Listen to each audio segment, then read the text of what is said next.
এটা হয়েছে ভাইয়েরা। আসসালামু আলাইকুম, কেমন আছেন সবাই? নিশ্চয় ভালো আছেন। এটা হয়েছে আমাদের বক্সবন্ধ বাজার। এই বাজারটা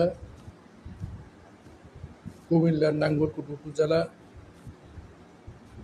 ও নোয়াখালী জেলার সেনবাগ উপজেলার সীমান্ত এলাকার বাজার। দুই জেলার বিস্কান, দুই উপজেলারও সীমান্ত পড়েছে বাজারটা। বাজারটার নাম বক্সবন্ধ বাজার।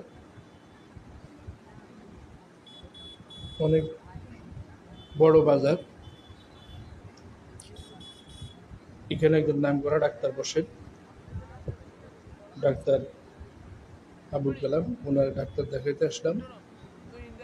আর সেই যাচ্ছে বাজারটার একটু ভিডিও করে আপনাদের দেখাচ্ছি।